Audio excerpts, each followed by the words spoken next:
Standard 10 geography lesson number 6 population. ये lesson में हम इंडिया और ब्राज़ील का पॉपुलेशन का कंपैरिजन करने जा रहे हैं। Population is an important resource of any country. The qualitative aspects of a population are important for a nation's economic and social progress. Let us study the population of Brazil and India. Population is an important resource. कोई भी एक देश के लिए population एक बहुत ही अच्छा, बहुत ही इम्पोर्टेंट एक रिसोर्स है। देश के तरक्की के लिए बहुत ही काम आने वाली चीज़ है। ये सेंटेंस सुनने पर आपको लगेगा पॉपुलेशन बढ़ने से तो देश में तकलीफ़ें होती है, चीज़ों की कमी पड़ती है ना। लेकिन अगर जो पॉपुलेशन कोई एक देश में हो वो पॉपुलेशन क्वालिटेटिव है, यानी वो पॉपुलेशन में ज़्यादातर स्किल्ड लोग हैं, स्किल्ड मतलब अच्छे हुनर वाले लोग हैं, एजुकेटेड लोग हैं और अर्निंग पीपल है, यानी कमाई करने वाले जो क्लास है, तो क्वालिटेटिव एस्पेक्ट से देखा जाएगा तो पॉपुलेशन तब बहुत ही इम्पोर्टेंट होता है एक देश का इकोनॉमिक प्रोग्रेस के लिए और सामाजिक सोशल प्रोग्रेस के लिए भी। सिर्फ पॉपुलेशन यानी अनस्किल्ड लोगों का या बुज़ुर्गों का या छोटे बच्चों का काउंट बढ़ने से देश के लिए फ़ायदा नहीं है, लेकिन जो यंग जनरेशन का काउंट बढ़ने से पॉपुलेशन जितने भी है उसमें से मैक्सिमम लोग स्किल्ड लोग हैं, यानी बहुत ही एजुकेटेड और स्किल वाले लोग हैं, then that kind of population is always a good resource of a country. तो इस लेसन में हम ब्राज़ील और इंडिया का पॉपुलेशन का comparison. First of all India, यहाँ पर इंडिया का दो मैप दिया हुआ है। ये जो फर्स्ट मैप है डॉट मेथड में दिया है, 2011 का सेंसस के हिसाब से बनाया गया हुआ है, और सेकेंड मैप जो है क्लोरोपेथ मेथड से किया गया हुआ है, क्लोरोप्लेथ मेथड, कलरिंग शेड आप देख सकते हैं। और दोनों मैप में पहले वाले में पॉपुलेशन डिस्ट्रीब्यूशन के बारे में, यानी हमारे देश में कहाँ कहाँ पॉपुलेशन ज़्यादा कम अलग अलग कहाँ डिस्ट्रीब्यूटेड है, फैले हुए हैं, कुछ एरिया में ज़्यादा लोग रहते हैं तो कुछ एरिया में कम, तो टोटली एक अनइवन स्टेट है। अनइवन मीन्स कोई भी इक्वल डिस्ट्रीब्यूशन नहीं है, अनइक्वल डिस्ट्रीब्यूशन है। कुछ जगह में ज़्यादा लोग हैं तो कुछ जगह में मीडियम पॉपुलेशन है तो कुछ जगह में ज़्यादा। और यहाँ पर सेकेंड मैप में हमें पॉपुलेशन डेंसिटी बताया हुआ है। यहाँ पर डेंसिटी मतलब कितने भीड़ में लोग रहते हैं। जैसे महाराष्ट्र जैसा एक स्टेट है, फॉर एग्जाम्पल महाराष्ट्र में भी मुंबई जैसा एक शहर में पॉपुलेशन का भीड़ बहुत ज़्यादा है। जहाँ कम स्पेस में बहुत ज़्यादा भीड़ में पब्लिक रहते तो वो हो गया ज़्यादा डेंसिटी वाला एरिया। फॉर एग्जांपल समझो कि एक सिटी का नाम है ए और दूसरा सिटी है बी। सिटी ए में भी 50 लोग रहते हैं, सिटी बी में भी 50 लोग रहते हैं, लेकिन सिटी ए का एरिया कम है और बी का एरिया ज़्यादा है, तो भीड़ कहाँ होगा? दोनों में तो इक्वल नंबर ऑफ पॉपुलेशन है। भीड़ फिर कहाँ हुआ? जहाँ पर कम जगह हैं और लोग भीड़ में रहते हैं, यानी 50 लोगों के लिए प्रॉपर जगह नहीं है ए में, सिटी ए में, लेकिन सिटी बी में भरपूर जगह है, तो उधर 50 लोग ज़्यादा भीड़ नहीं लगता, पर ए में 50 लोग बहुत भीड़ लगता है, तो वो हो गया ज़्यादा डेंसिटी वाला। और भीड़ नहीं लगे तो वो कम डेंसिटी वाला एरिया हो गया। वो मैप्स दोनों जो दिया हुआ मैप्स के हिसाब से हमें कुछ क्वेश्चंस पूछा है। States with highest population density, ज़्यादा पॉपुलेशन डेंसिटी वाला स्टेट्स क्या क्या है? आप इमेज में देखोगे, जो मैप है उस मैप में देखोगे तो यहाँ पर देखिए उत्तर प्रदेश, और ये इतना एरिया देखिए, पंजाब है, उत्तर प्रदेश, बिहार, और साउथ साइड में जाओगे तो केरला, तमिलनाडु है ना, ये सभी जगह में डेंसिटी ज़्यादा है। कैसा पता चला? क्योंकि ये जो इंडेक्स दिया हुआ है उस इंडेक्स में मोर देन 500 पीपल पर किलोमीटर, स्क्वायर किलोमीटर, तो डार्क कलर वाला ज़्यादा डेंसिटी वाला एरिया है, पॉपुलेशन डेंसिटी ज़्यादा है। जैसे जैसे लाइट शेड जाएगा वैसे वैसे पॉपुलेशन कम है डेंसिटी। तो कौन से एरिया में पॉपुलेशन डेंसिटी ज़्यादा है वो आपको ये मैप में से पता चलता है।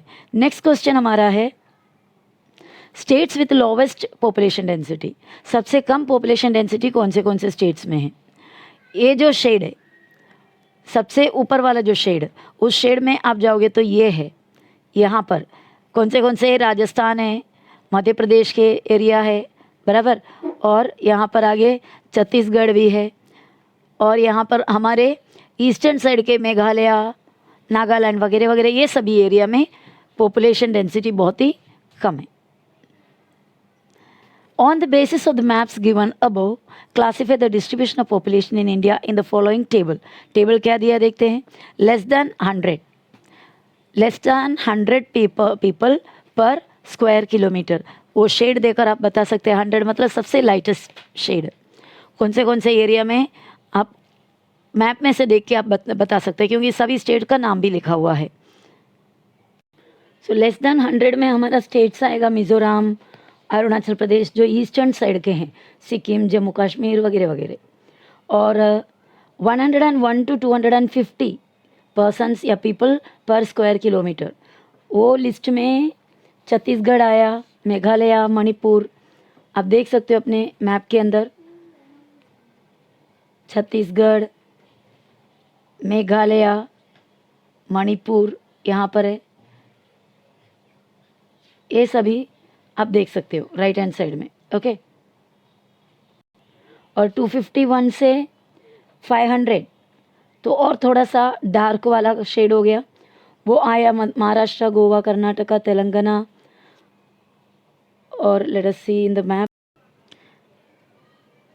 और भी है बहुत सारे। देखो तेलंगाना यहाँ पर है, महाराष्ट्र है, गुजरात, उड़ीसा, झारखंड, वैसा ये सभी एरिया जो है 251 to 500 पीपल फ्रॉम पर स्क्वायर किलोमीटर के हिसाब से। और उसके बाद का हमारा टेबल में पूछा गया मोर देन 501। मोर देन 501 मतलब ये शेड हो गया, सबसे डार्क शेड। उत्तर प्रदेश है, बिहार, वेस्ट बंगाल है ना, हरियाणा, पंजाब। और टुवर्ड्स साउथ जाओगे तो भी केरला, तमिलनाडु, ये सभी जगह में मोर देन 501 पर्सन्स पर स्क्वायर किलोमीटर से। तो इस तरह हमारा वो चार्ट फिनिश हुआ। So let us go ahead now. Correlate the climate and physiography of India with its population distribution and right A note on it. यहाँ पर रिलेट करना है, कोरिलेट करना है क्लाइमेट और फिजियोग्राफी को इंडिया की पॉपुलेशन डिस्ट्रीब्यूशन के साथ। ज़रूर क्लाइमेट और फिजियोग्राफी को पॉपुलेशन डिस्ट्रीब्यूशन में बहुत बड़ा इम्पोर्टेंट जगह है। जैसे क्लाइमेट बदलेगा, क्लाइमेट अच्छा सूटेबल क्लाइमेट है तो वहाँ पर पॉपुलेशन डिस्ट्रीब्यूशन ज़्यादा होगा, यानी ज़्यादा लोग रहते होंगे। और फिजियोग्राफी भी अच्छा, अगर सूटेबल फिजियोग्राफी है, प्लेनी रीजन है और क्लाइमेट में बारिश का वगैरह अवेलेबिलिटी प्रॉपर है, तो वहाँ पर पॉपुलेशन ज़्यादा होता है। So let us have the geographical explanation of this. India's population is around 121 crores according to census 2011. 2011 का सेंसस मीन्स पॉपुलेशन का काउंट लेना, दैट इज सेंसस। 2011 में सेंसस लिया है, उसके बाद अभी 2021 में लेना चाहिए, क्योंकि हर 10 साल में एक बार सेंसस लेते हैं। तो पॉपुलेशन सेंसस का काउंट 121 करोड़ था 2011 में। India is the second most populous country in the world. पूरे दुनिया में इंडिया सेकेंड प्लेस में है पॉपुलेशन के काउंट में, यानी इंडिया से ज़्यादा पॉपुलेशन एक ही एक कंट्री में, that is China. India occupies only 2.41% of the land area of the world, whereas it supports 17.5% of the world's population. India पूरे दुनिया का ज़मीन में, पूरे वर्ल्ड के सभी कंट्रीज़ को मिलाकर 100% ज़मीन अगर हम कंसिडर करोगे तो उसमें से जस्ट 2.41% ज़मीन ही इंडिया है। कितना कम एरिया है। और उसके मुकाबले पॉपुलेशन को देखोगे तो पूरे दुनिया का पॉपुलेशन को 100% मानने पर इंडिया का अकेले का पॉपुलेशन 17.5% है। सो इतने कम जगह में इतना हाईएस्ट पॉपुलेशन, इतना ज़्यादा population, that is the real condition of India. तो इंडिया का डेंसिटी, पॉपुलेशन डेंसिटी बहुत ज़्यादा है। India's average population density is 382 persons per square kilometer as per 2011 census. 2011 census के हिसाब से इंडिया का 1 स्क्वायर किलोमीटर का रीजन में पॉपुलेशन है 382 persons. So such a big number. In India, population is very unevenly distributed. Unevenly means unequally. कोई भी जगह में इक्वल नंबर ऑफ पॉपुलेशन नहीं है, कुछ जगह में बहुत कम है तो कुछ जगह में ज़्यादा है, कुछ जगह में मीडियम है, ऐसा पूरे फ्लक्चुएशंस है, फुल अनइवन है इंडिया का population distribution. Physiography climate physiography and climate it should be okay, उधर मिस्टेक है, एंड पहले आना चाहिए, फिजियोग्राफी और क्लाइमेट के बीच में। Physiography and climate play an important role in the distribution of population. एक देश का पॉपुलेशन कैसे कैसे डिस्ट्रीब्यूट होना है, कैसे फैले हुए हैं, वो किसके ऊपर डिपेंड है, उस देश का फिजियोग्राफी और क्लाइमेट पर। Due to fertile land, plain land and availability of water, human settlements have been established in these parts for many centuries. अगर फर्टाइल लैंड है यानी उपजाऊ धरती है, खेती वगैरह करने में बहुत अच्छा है, और प्लेन लैंड है एकदम सीधे सपाट ज़मीन है, और अवेलेबिलिटी ऑफ वाटर पानी की कमी नहीं है, ऐसा सिचुएशन में, ऐसा एरिया में ह्यूमन सेटलमेंट यानी इंसान बहुत ज़्यादा लोग रहने जाते हैं या पब्लिक बहुत भीड़ में वहाँ पर रहते हैं। Due to farming, industries and trade, the proportion of population got concentrated in few places. कुछ रीजन फार्मिंग के लिए अच्छा है, इंडस्ट्री के लिए सही, ट्रेड बिजनेस ये सभी के सुविधाओं की वजह से कुछ एरिया में, कुछ प्लेसेस में पॉपुलेशन पूरे कॉन्सेंट्रेटेड है, ज़्यादा पब्लिक रहते हैं, क्योंकि पब्लिक को फैसिलिटीज़ की ज़रूरत रहती है। जो जितना ज़्यादा फैसिलिटी जो प्लेस देगा वो प्लेस में ज़्यादा पब्लिक रहते हैं। For example the northern place of the country, Delhi, Kolkata, Mumbai, Pune, Bengaluru, Chennai, ये सभी एरिया में फैसिलिटीज़, सभी किस्म के फैसिलिटीज़, चाहे वो एग्रीकल्चर का हो या फिर ट्रेड का, बिजनेस का फैसिलिटी हो, इंडस्ट्रीज़ का हो, ये एरिया में बहुत ज़्यादा है। तो वैसे एरिया बहुत ही हाईली डेंसिटी वाले पॉपुलेशन हाईली डेंसिटी वाले पॉपुलेशन का एरिया बन जाते हैं। On the contrary, in mountainous hilly regions, dry desert areas, dense forest areas, density is sparse. Sparse means बहुत ही तितर फितर यहाँ वहाँ है, बहुत ही कम है। जहाँ पर हिली रीजन्स है, बहुत ही ऊंचे जगह, माउंटेनस रीजन, पहाड़ी इलाके, और डेसर्ट रीजन, रेगिस्तान, और बहुत ही घने फॉरेस्ट वाला है, क्योंकि वहाँ पर एसेसिबिलिटी नहीं है, अंदर जाना आना मुश्किल है, गाड़ियों का वगैरह वहाँ पर एसेसिबिलिटी नहीं रहता है, गाड़ियाँ आना जाना होता नहीं है, वैसा एरिया है। तो वैसे जगह में फैसिलिटी की कमी की वजह से और टफ लाइफ, मतलब मुश्किल लाइफ है वैसे एरिया में जीना, तो पब्लिक वहाँ ज़्यादातर वो एरिया प्रेफर नहीं करेंगे। Now we are going to see the population about Brazil. Brazil के पॉपुलेशन के बारे में देखेंगे। जिस तरह हमें इंडिया का दो मैप दिया था, एक डॉट मेथड में और एक कोरोप्लेट मेथड में, वैसा इधर ब्राज़ील का भी दो मैप यहाँ पर दिया है। पहला मैप पॉपुलेशन डिस्ट्रीब्यूशन दिखाते हैं, तो दूसरा मैप पॉपुलेशन डेंसिटी दिखा रहे हैं। ओके, तो यहाँ पर जो शेड दिया हुआ है, शेड से देखोगे तो जो डार्केस्ट वाला है सबसे नीचे, वो कितना पे पब्लिक है, मोर देन 300। तो इंडिया के मुकाबले यहाँ पर पॉपुलेशन डेंसिटी काफ़ी कम है, क्योंकि हमारा जब रीडिंग लिए है तो 501 के एबोव भी था, बराबर। तो यहाँ पर मैक्स टू मैक्स तो 300 एबोव बता रहा है। और शेडिंग, जैसे जैसा शेड का कलर कम होते जा रहा है, डिम होते जाता है, वैसा डेंसिटी पॉपुलेशन का कम है। ऑल थ्रू ब्राज़ील में हम देखोगे तो ज़्यादातर सभी एरिया में देखो, ब्राज़ील में मैक्सिमम एरिया में सबसे कम पॉपुलेशन का शेड दिखाई दे रहा है, लेस दैन 50। तो इससे पता चला है कि कंपैरेटिवली इंडिया के साथ कंपेयर करने पर ब्राज़ील का पॉपुलेशन डेंसिटी बहुत ही कम है, बहुत ही कम एरिया में थोड़ा बहुत तो पॉपुलेशन ज़्यादा है। ओके, इसमें क्वेश्चन है, in which area is population great concentrated. Population greatly concentrated, spelling mistake है, ग्रेटली कॉन्सेंट्रेटेड। आप अगर इमेज आपका मैप देखोगे तो आपको पता चलेगा, it is in Sao Paulo, बराबर है, और रियो डे जनेरो, ये दो प्लेसेस में देखिए। और रियो डे जनेरो में कुछ ज़्यादा ही है, you can see it properly, see this area, बराबर। और यहाँ पर भी कुछ एरिया में थोड़ा सा पॉपुलेशन का शेड डार्क दिया हुआ है।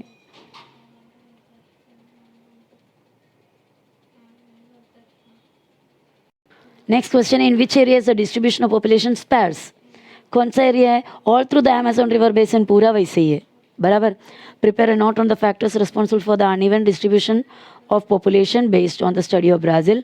ये हैव मेड सो फार. अभी तक हमने जो मैप में से देखा हुआ स्टडीज़ के हिसाब से यहाँ पर पॉपुलेशन डिस्ट्रीब्यूशन अनइवन होने का चांस क्या है, क्योंकि बहुत सारे रीजन है ब्राज़ील में जो अमेज़न रिवर बेसिन वगैरह है, घने फॉरेस्ट की वजह से एसेसिबिलिटी बहुत कम है.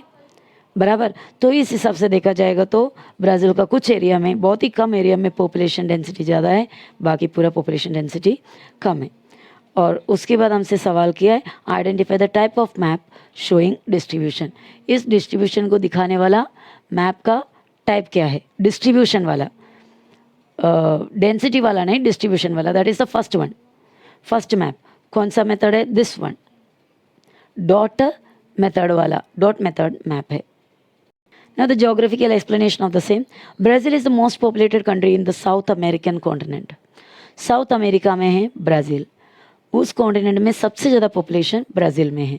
With a population of around 19 crores according to census 2010, it ranks 5th in the world. तो पॉपुलेशन के मामले में ब्राज़ील से ज़्यादा पॉपुलेशन सिर्फ 4 कंट्रीज़ में है.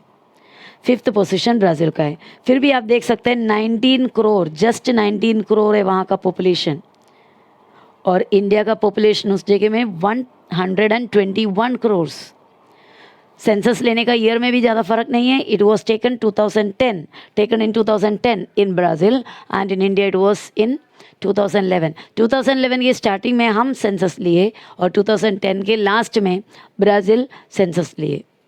तो फ़र्क तो ज़्यादा पड़ता नहीं है टाइम के हिसाब से. तो ब्राज़ील का पॉपुलेशन काफ़ी कम है. It is also the 5th in the world with respect to area. Area के मामले में भी उसका रैंक 5th रैंक है. Brazil occupies 5.6% of the world's total land and has 2.78% of the total world population.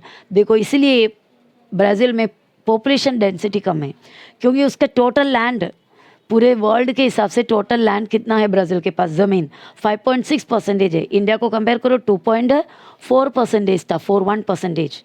और इंडिया से ज़्यादा, almost double के करीब या डबल से ज़्यादा एरिया ब्राज़ील के पास है. और पॉपुलेशन इंडिया के काफ़ी गुना इंडिया से बहुत ही कम है. पॉपुलेशन अगर पूरे वर्ल्ड के पॉपुलेशन के हिसाब से देखा जाएगा तो जस्ट 2.78% ही है. Therefore, the density of population is about around 23% per square kilometer.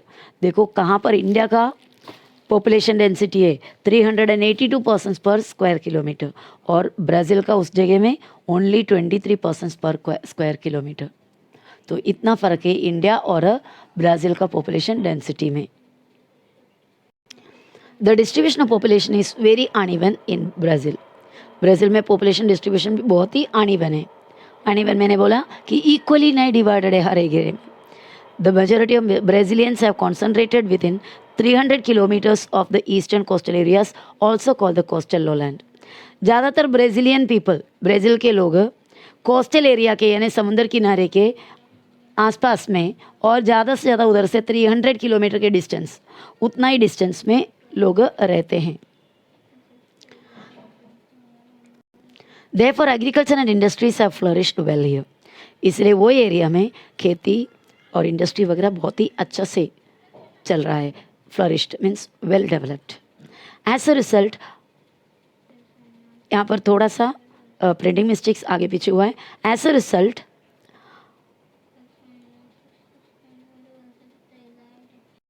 Higher density of population is found here. इस वजह से यहाँ पर पॉपुलेशन डेंसिटी बहुत ज़्यादा है. कहाँ पर? कोस्टल रीजन में.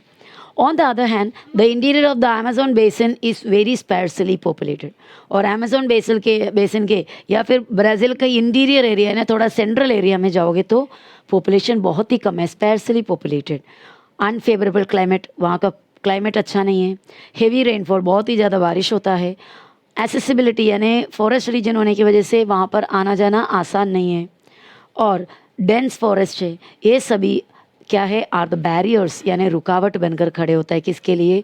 डेवलपमेंट के लिए, ह्यूमन डेवलपमेंट के लिए या ह्यूमन सेटलमेंट, लोग उधर आके रहने के बहुत बड़ा एक रुकावट है.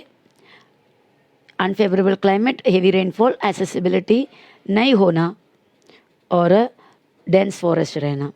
Therefore settlements occur only in few places in Amazon basin. इसलिए Amazon basin के रीजन में बहुत ही कम जगह में ह्यूमन सेटलमेंट्स है. Settlements means houses.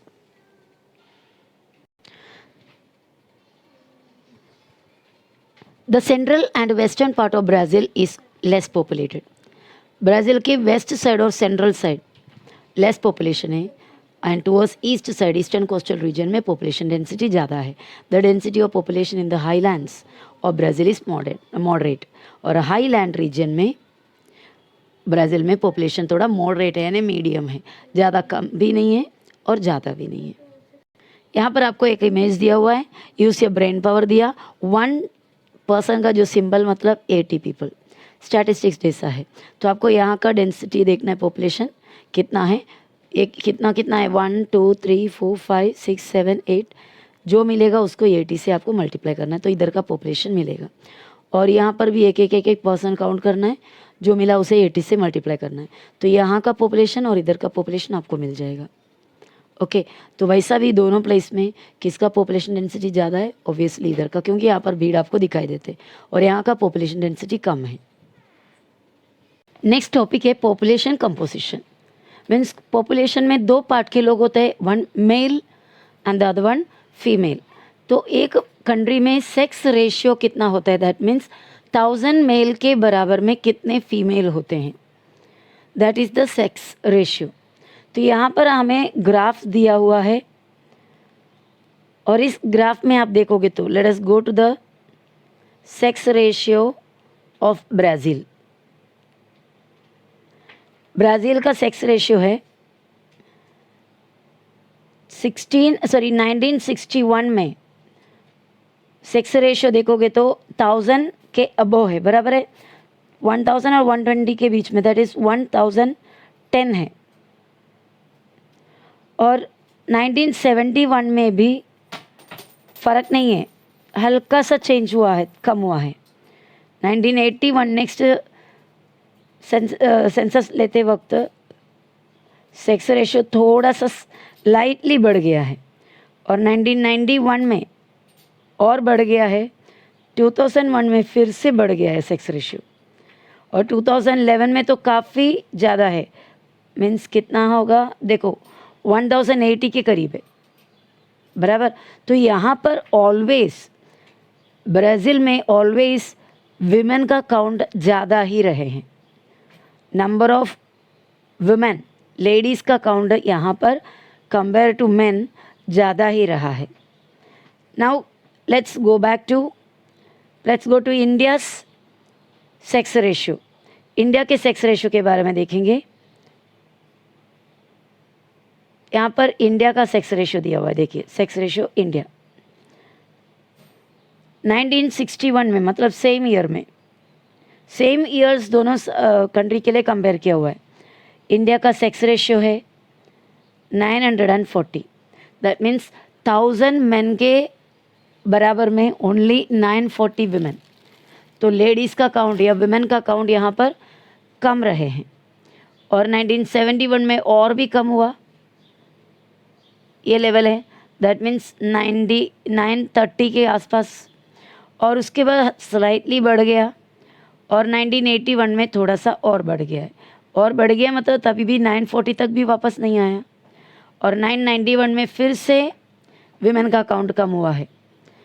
ये कैसा आप रीड करते हो, ये पॉइंट को अभी सपोज 1971 का ये पॉइंट है, 71 के लेवल पे ऊपर जाइए.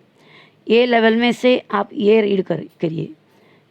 और ये कहाँ पर है 920 और थोड़ा सा ऊपर यानी 930 के आसपास. इस तरह हम उसको रीड करेंगे.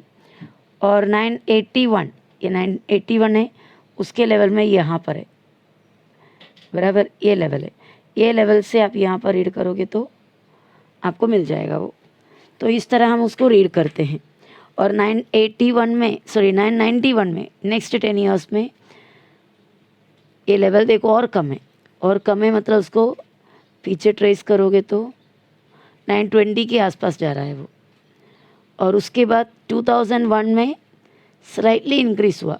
अगर इंक्रीज़ हुआ तो भी ज़्यादा कुछ फ़र्क नहीं है. 2011 में भी इंडिया का सेक्स रेशियो कम ही है। एक बार भी ये 980 के आसपास 960 क्रॉस किया ही नहीं है। तो हमेशा से इंडिया में विमेन का काउंट कम है मेन के मुकाबले। तो सेक्स रेशियो ब्राज़ील और इंडिया का कंपेयर किया तो ब्राज़ील का सेक्स रेशियो प्रॉपर है। Geographical explanation. With reference to both the countries, the characteristics of population are prominently notable. दोनों देश का अगर कंपेयर करोगे तो ये सेक्स रेशियो का कैरेक्टरिस्टिक बहुत ही ज़्यादा नोटिसेबल है। The sex ratio of Brazil has been more than 1000 since decades. Decade means 10 years, मतलब बहुत सालों से। 1961 से हमने इसका रीडिंग देख रहे हैं इस ग्राफ में, तब से लेकर एक बार भी ब्राज़ील का सेक्स रेशियो 1000 से नीचे गया ही नहीं, हमेशा 1000 के अबव है। Considering the sex ratio of Brazil, the number of women have considerably increased than men since 2001। 2012 तक, 2001 से लेकर 2011 तक, सॉरी, वो एक डेकेड में, वो एक 10 साल के भीतर ब्राज़ील का सेक्स रेशियो बहुत ही ज़्यादा डायरेक्ट, बहुत ही कंसिडरेबली इंक्रीज हो चुका हुआ है। In India main out number women. Out number means main ने हमेशा विमेन का नंबर को क्रॉस किया है, मेन ज़्यादा है। In India we see fluctuations in sex ratio since few decades. India में जो सेक्स रेशियो का रेट है, हर एक डेकेड में बहुत फ्लक्चुएशन दिखाई देगा। फ्लक्चुएशन मीन्स फ़र्क, आगे पीछे, यानी कांस्टेंट ग्रोथ है नहीं। ब्राज़ील में हम देखोगे तो स्टार्टिंग से लेकर एक 2001 तक कंटिन्यू एक कांस्टेंट हिसाब से बढ़ते जा रहा है। लेकिन इंडिया में कभी कम हो रहा है, कभी बढ़ रहा है, कभी आगे पीछे काफ़ी फ्लक्चुएशंस है। There has been a slight increase in the sex ratio after 1991। 1991 के बाद आप देखोगे तो बाकी 20 ईयर्स के अंदर स्लाइटली इंडिया का सेक्स रेशियो बढ़ रहा है। Save girl teach girl is a need of the hour in our country. आज के तारीख में हमारा देश का बहुत ही ज़रूरी एक बात है, सेव गर्ल टीच गर्ल, मतलब लड़कियां बचाओ, बेटी सिखाओ, यानी लड़कियों को सिखाओ, पढ़ने दो और उन्हें जीने दो या उन्हें बचाओ। Next, age and sex pyramid. देश में रहने वाले लोगों का एज का रेंज कितना है और उसमें मेल कितना और फीमेल कितना।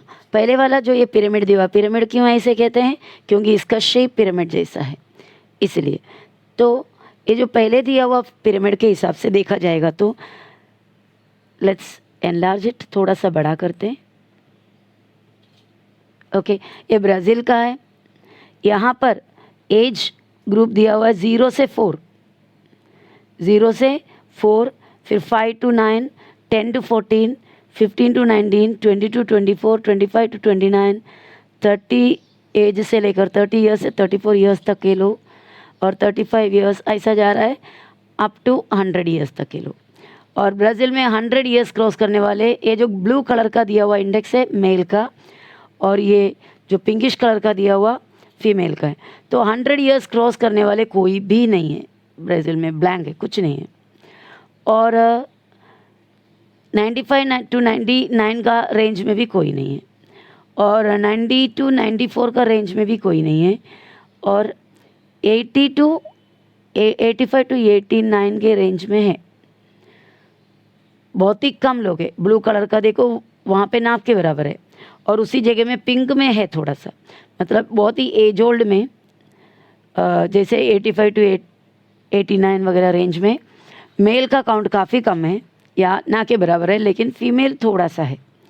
और वैसा देखा जाएगा तो नेक्स्ट रेंज में भी उसके नीचे 80 to 84 में भी मेल कम है, फीमेल ज़्यादा है।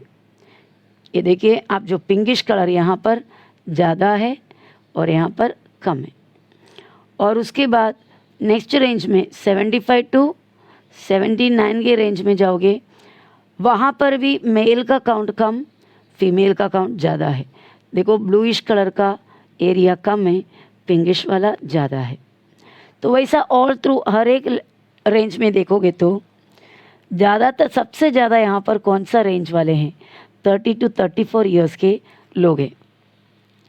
30 से 34 वहाँ पर बहुत ज़्यादा हैं। और उसके साथ साथ एक 15 to 19 रेंज के भी लोग ज़्यादा है, बाकी सभी एज रेंज के हिसाब से। और यहाँ पर फीमेल में भी वैसे ही वही रेंज ज़्यादा है। यहाँ पे कौन सा रेंज है ये? 30 to 34 एज के रेंज वाले। तो वैसा ये पिरामिड से हमें ब्राज़ील का जो पब्लिक है, मेल कितना और फीमेल कितना, कौन से एज ग्रुप में रहेगा। 0 से 4 जो एज ग्रुप है, यहाँ पर जो छोटे बच्चे हैं वो भी है करीब कितना 2% और ये 4% से करीब, मतलब 3 पॉइंट समथिंग परसेंटेज में आया ये, यहाँ तक है, इतना है। मेल जो बॉयज़ का काउंट इतना है और गर्ल्स भी ऑलमोस्ट उतना ही है, ये जो दिया हुआ गर्ल्स का 0 से 4। तो वैसा ब्राज़ील का जो पब्लिक है उनके एज ग्रुप और मेल और फीमेल में कितने कितने एज ग्रुप के लोग वहाँ पर रहते हैं, ये इस पिरामिड से हमें पता चलता है। Now let's see the age and sex pyramids of India. ये देखो इंडिया का एज सेक्स पिरामिड यहाँ पर दिया हुआ है। Let us enlarge it.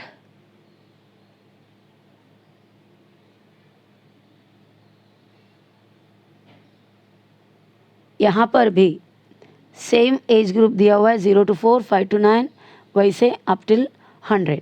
लेकिन 100 का एज ग्रुप का हमें कोई दिखाई नहीं दे रहा है यहाँ पर, न मेल न फीमेल। और उसके बाद 95 to 99 के रेंज में है हमारे देश में। मेल में कोई नहीं दिया है लेकिन फीमेल में है यहाँ पर। You can open the text book while watching the video. और उसके बाद नेक्स्ट एज ग्रुप में है 90 to 94 के एज ग्रुप में मेल भी है, लेकिन मेल कम है, फीमेल ज़्यादा है। और उसके बाद आगे जब जाओगे तो ज़्यादा फ़र्क नहीं है मेल के और फीमेल के काउंट में। यहाँ पर है एक ग्रुप में मेल थोड़ा सा कम है, फीमेल ज़्यादा है। लेकिन आगे जाते जाते जो काउंट है दोनों में ज़्यादा फ़र्क नहीं, उल्टा मेल ज़्यादा है सभी ग्रुप में, चिल्ड्रन के ग्रुप में भी और वर्किंग लोगों के ग्रुप में भी, थोड़ा नौजवान लोगों के ग्रुप में भी 30 to 34 और 35 to सभी ग्रुप में फीमेल थोड़ा सा कम और मेल का काउंट ज़्यादा। यहाँ तक ये दो जगह में इतना ये रेंज में मेल फीमेल ऑलमोस्ट इक्वल है। लेकिन आगे के जो रेंज है, ये जो रेंज है वहाँ पर मेल ज़्यादा है और फीमेल कम दिखाई दे रहा है हमें।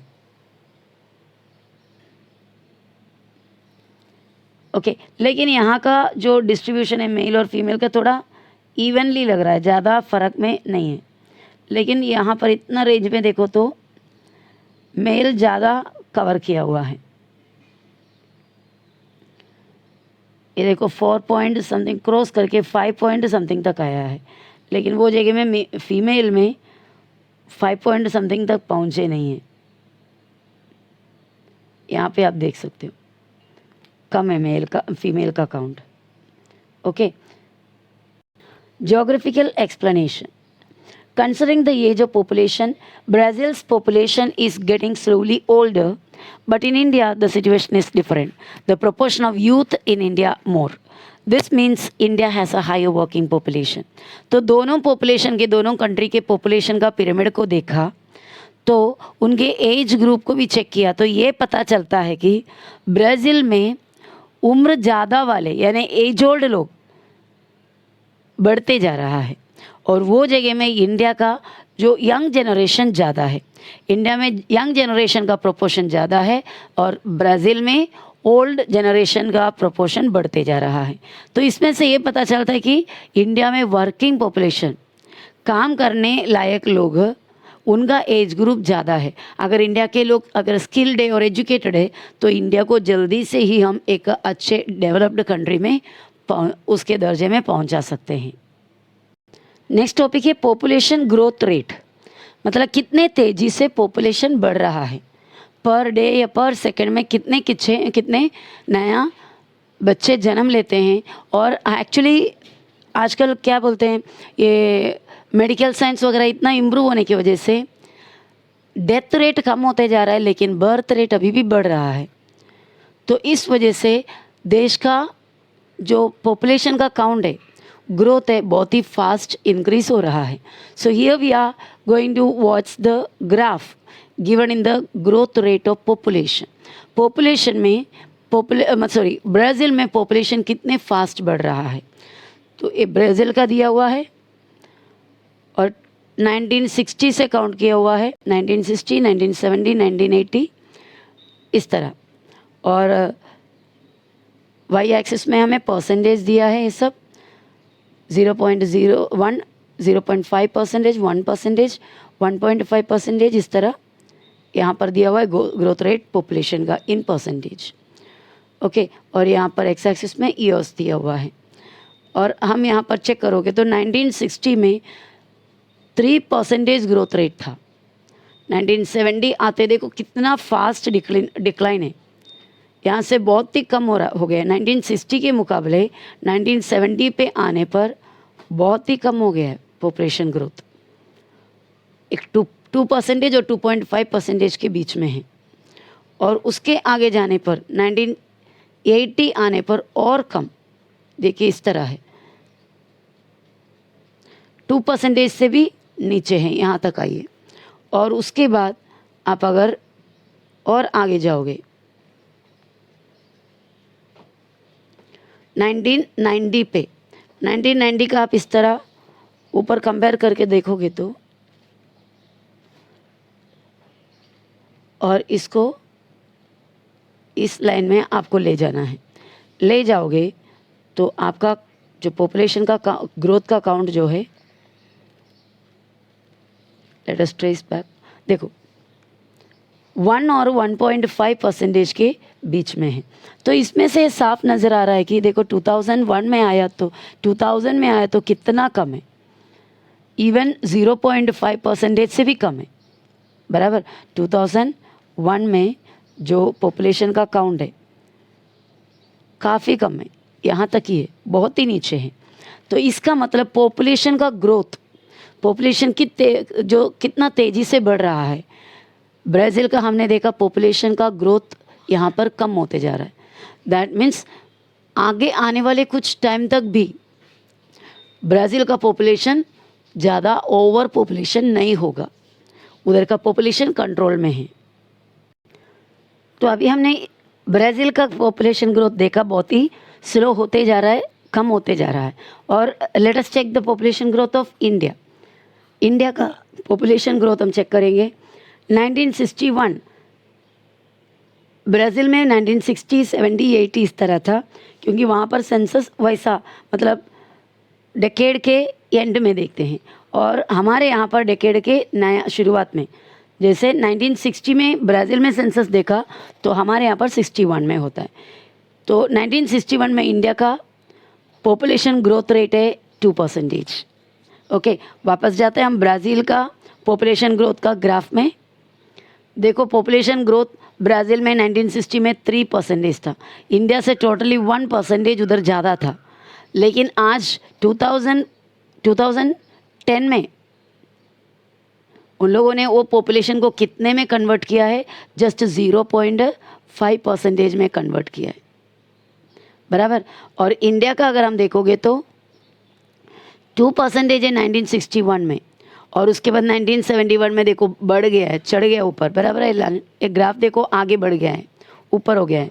और उसके बाद 1981 में वो ऑलमोस्ट सेम लेवल पे है, हल्का सा स्लाइट इंक्रीज तभी भी है। देखिए यहाँ से 2% से बढ़ गया, और उसके बाद इधर, और स्लोली कम हो गया हुआ है। कम ज़रूर है, लेकिन इतना स्लो कम हो गया हुआ है कि ज़्यादा फर्क नहीं है, तभी भी 2% से ऊपर ही है। और 1991 और 2001 के जो दौरान है वो 10 साल में थोड़ा सा डिक्लाइन इधर हुआ है, और 2001 से 2011 तक थोड़ा और डिक्लाइन हुआ है। इतना कम होने के बावजूद भी किधर है, 1.5% से भी ऊपर ही है हम, या 1.5% तक।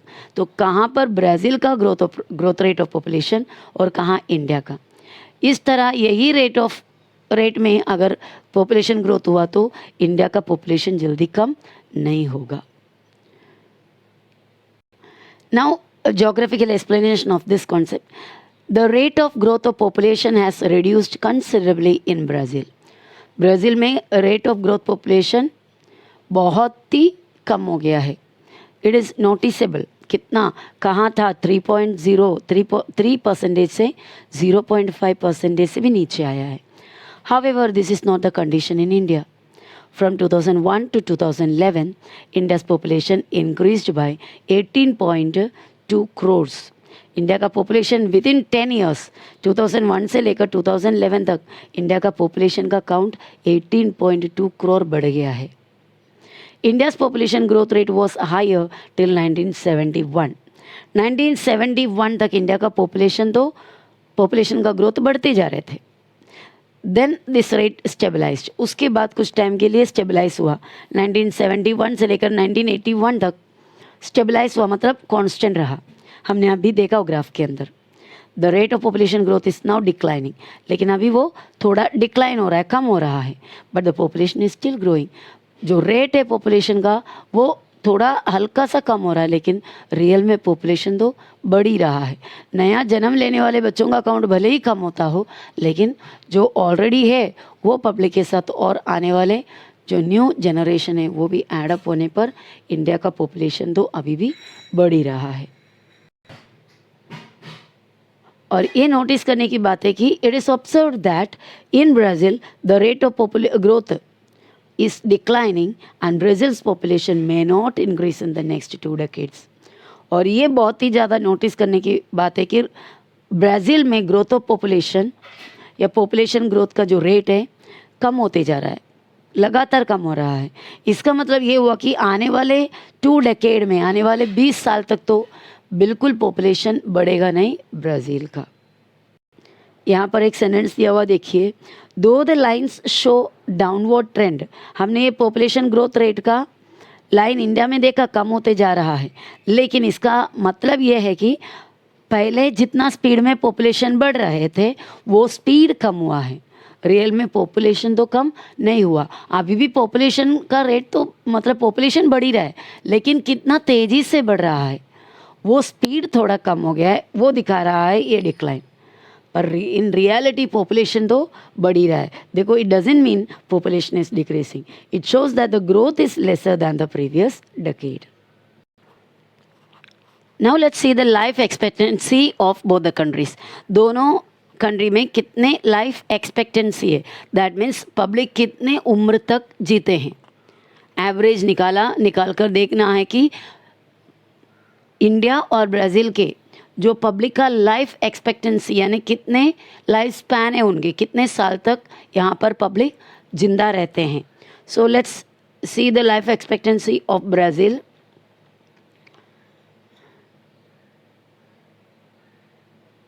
यहाँ पर जो ग्राफ दिया हुआ है उस ग्राफ में देखो 1960 से 2016 तक का दिखाया हुआ है. और यहाँ पे एज लाइफ एक्सपेक्टेंसी का या ईयर्स दिया हुआ है 0 ईयर, 10 ईयर, 20, 30, 40 इस तरह. और 1960 में 54 है लाइफ एक्सपेक्टेंसी, यानी 54 ईयर्स तक की एवरेज एक व्यक्ति एवरेज लेवल के हिसाब से देखा जाएगा तो 54 ईयर्स से ज़्यादा नहीं लाइफ जीते थे.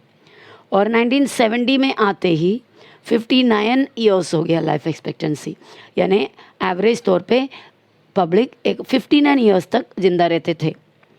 और 1980 में वो रेट 62 हुआ, 62 ईयर्स का उम्र तक लोग रहते थे. और 1990 में वो लाइफ एक्सपेक्टेंसी हो गया 65, मतलब और ज़्यादा उम्र तक जीने लगे. और 2000 में आते ही 70 ईयर्स तक, और ऐसा जाते जाते 2016 में 75 ईयर्स तक का लाइफ एक्सपेक्टेंसी देखने को मिलता है. तो काफ़ी इम्प्रूवमेंट है यहाँ पर लाइफ एक्सपेक्टेंसी में, यानी पब्लिक ज़्यादा उम्र तक जीने लगे. और let's go to India's life expectancy graph. ये दिया हुआ इंडिया का लाइफ एक्सपेक्टेंसी है.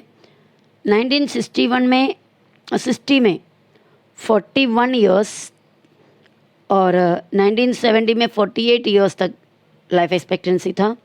1980 में 54 और 1990 में 58। यहाँ पर भी लाइफ एक्सपेक्टेंसी बढ़ ही रहा है, मतलब ज़्यादा उम्र तक लोग ज़िंदा रहते हैं। और अभी जो लेटेस्ट है 2016 का 68 ईयर्स तक का लाइफ एक्सपेक्टेंसी है।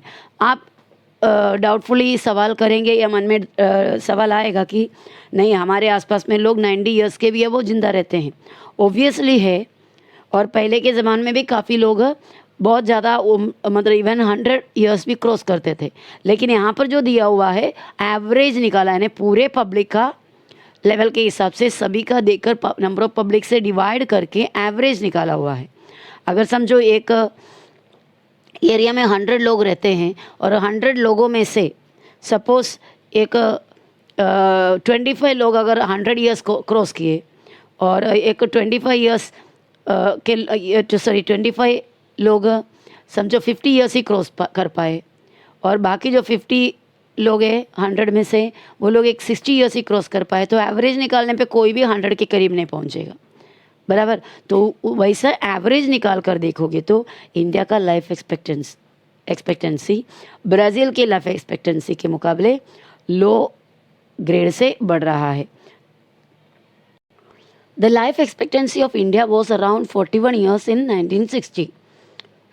1960 के करीब 41 ईयर्स तक लाइफ एक्सपेक्टेंसी था लोगों का इंडिया में, but now it has increased India में। लेकिन अभी बढ़ गया है क्योंकि मेडिकल फैसिलिटीज़, मेडिसिन का अवेलेबिलिटी और लाइफ स्टैंडर्ड ऑफ लाइफ वगैरह इम्प्रूव हो गया है, तो लोग ज़्यादा उम्र तक जीने लगे हैं। It will continue to increase in future. Geographical explanation. Increase in life expectancy is an indicator of development of that society. अगर कोई भी एक कंट्री का लाइफ एक्सपेक्टेंसी बढ़ रहा है, लोग ज़्यादा उम्र तक जीने लगे हैं, तो इसका मतलब होता है कि वो देश का, सोसाइटी का लाइफ स्टाइल बढ़ रहा है। सो लाइफ एक्सपेक्टेंसी ये क्या दर्शाता है, क्या दिखाता है हमें कि उस कंट्री का सोसाइटी डेवलप हो रहा है। Improvement in medical facilities, medical facility में इम्प्रूवमेंट होना।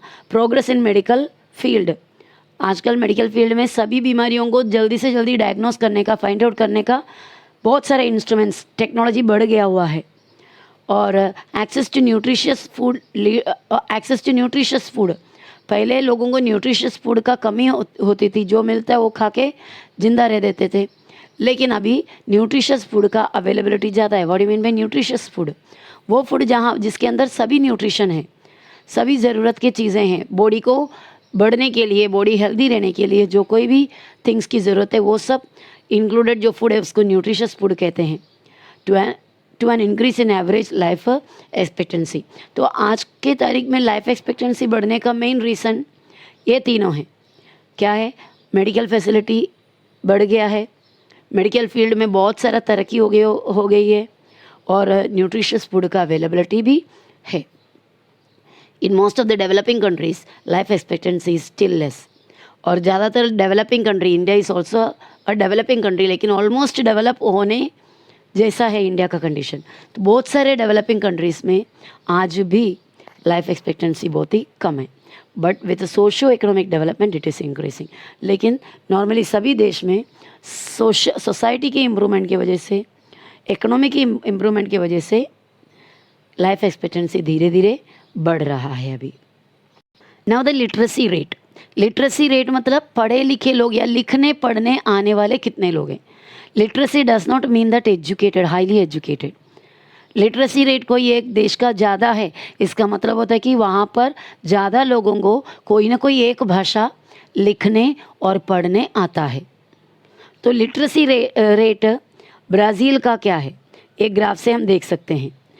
1981 में ब्राज़ील का लिटरेसी रेट 74.6 था, 6 और 5 है कहाँ, 6 यस। 1981 में ब्राज़ील का लिटरेसी रेट 74.6 था, और 1991 आते ही वो और थोड़ा हल्का बढ़ गया, एक 6% या 5.4% बढ़ गया, दैट इज़ 80% हुआ। और 2001 में और भी धीरे धीरे देखो लिटरेसी रेट बढ़ रहा है, 86.4% हुआ, और आगे जाते जाते 2011 में 91.4% हुआ, 2016 में 92.6% हुआ। तो ब्राज़ील का लिटरेसी रेट काफ़ी अच्छा है, 92.6% लिटरेसी रेट है, मीन्स बहुत ही कम लोग ब्राज़ील में पढ़ने लिखने नहीं आता, ऐसा है। Now let's go to India's literacy rate. Now India का लिटरेसी रेट इंडिया का लिटरेसी रेट हम देखोगे तो 1981 से यहाँ पर दिया हुआ है। 1981 में 40.8% के लोग पढ़ना लिखना जानते थे, और 1991 में 48.2% थोड़ा सा इंक्रीमेंट हुआ है, और 2001 में 61%, काफ़ी इम्प्रूवमेंट है वो पीरियड में, और 2011 में 69.3%, और लास्ट में 2016 में 72% के लोग लिटरेट है। लिटरेट मीन्स लिखना पढ़ना, कोई ना कोई एक लैंग्वेज लिखना पढ़ना जानते हैं। तो कंपेयर करेंगे अगर ब्राज़ील से इंडिया को, लिटरेसी रेट के मामले में अभी भी इंडिया काफ़ी पीछे हैं। अभी भी करीब कुछ 28% के लोग इंडिया में पढ़ना लिखना नहीं जानते हैं। तो हमें एक्चुअली ये लिटरेसी रेट को आगे बढ़ाना बहुत ही ज़रूरी है। Now see the colours of both, यानी दोनों को, ब्राज़ील और इंडिया दोनों को कंपेयर कर रहा है। कंपेयर करके कुछ सवाल किया हुआ है, देखो from the figure 6.3 and 6.7 to 6.7, उतने फिगर्स में से various aspects of population composition are given. कई देखे हमने लाइफ एक्सपेक्टेंसी देखे, तो कई लिटरेसी रेट देखे, कई सेक्स रेशियो देखे, बराबर। इन सभी को कंपेयर करते हुए some questions. Which country has a higher sex ratio? As your answer will be Brazil. Brazil has a higher sex ratio. Which country has a higher literacy rate? Obviously, Brazil has higher literacy rate. Which country is growing at a faster rate? कौन सा देश बहुत ही fast में population बढ़ रहा है? That is India. Which country's population has a higher life expectancy? ज़्यादा life expectancy कौन से देश का पॉपुलेशन में है? Brazil. Which country has a higher proportion of old age group? Old age people कौन से कंट्री में ज़्यादा है? That also is in Brazil. Census of India conducts enumeration of population every 10 years. Similarly, in Brazil, IGBE, that is Brazilian Institute of Geography and Statistics, carries out census every 10 years. मैंने आप पहले ही आपको बताया, India में census हर 10 साल में लिया जाता है, और इसी तरह ब्राज़ील में भी, ब्राज़ील का एक ऑर्गेनाइजेशन दिया है IGBE, उसका फुल फॉर्म भी दिया है। IGBE क्या करता है? एवरी 10 ईयर्स में ब्राज़ील का सेंसस लेते हैं। The first census survey of both the countries was carried out in 1872। दोनों देश का पहला सेंसस सर्वे, पॉपुलेशन का क्वालिटी, पॉपुलेशन का काउंट वगैरह पहली बार दोनों देश में कभी हुआ? 1872 में लिया गया। In India census is conducted at the start of the decade. Her decade के, हर 10 साल के शुरुआत में इंडिया में सेंसस लिया जाता है, जैसे कि 1961 में, फिर 1971 की शुरुआत में, वैसे। और इन Brazil census is conducted at the end of the decade, मतलब 1960 के एंड में, 1970 के एंड में, हर डेकेड के एंड में ब्राज़ील में लिया जाता है। मीन्स कुछ एक आधा महीने का फ़र्क रहता है दोनों में सेंसस लेने का जो टाइमिंग है। And this was all about the population of Brazil and India. Hope you understood the lesson well.